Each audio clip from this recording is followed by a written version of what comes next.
خواتین کے مسائل، خواتین پاکستان کے ان مسائل پر بھی بات کریں جن مسائل پر پاکستان کی خواتین بات نہیں کرتی. تو میری طرف سے آپ لوگوں سے گزارش ہے کہ ذرا ان کو داد دیں اور تالیاں بجا کر داد دیں. اور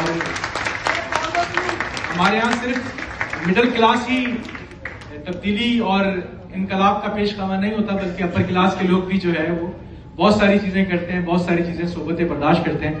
تو میں چاہوں گا خدیجہ شاہ اگر آپ 2 لفظ بول دیں. تھینک یو سو مچ. میں آپ لوگوں کا شکریہ ادا کرنا چاہوں گی کہ آپ نے مجھے اس ایوارڈ کے لیے ورتھی سمجھا اور آپ لوگوں نے مجھے ادھر اتنے پیار سے بلایا.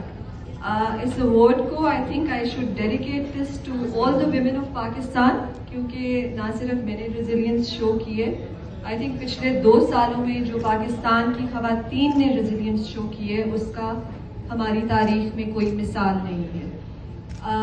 عورتوں نے ہمارے پاکستانی آدمیوں کے ساتھ مل کے ایک جدوجہد کی ہے، اور میرے لیے یہ اتنی ہارٹننگ بات تھی کہ میں تو میں نے جیل کاٹ لی، لیکن جنہوں نے جیل نہیں بھی کاٹی انہوں نے باہر رہ کے اتنی آواز اٹھائی، اپنی آواز بلند کی، اپنے رائٹس کے لیے عورتیں باہر آئیں، انہوں نے اپنے رائٹس کے لیے لڑا.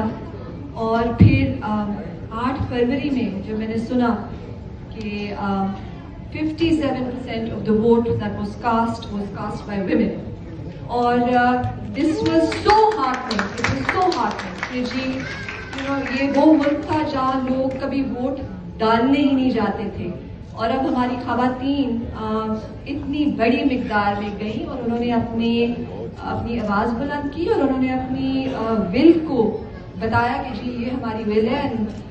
So I think I am so proud of the women of Pakistan and for everything that they've done, and I would like to tell them کہ don't be disheartened.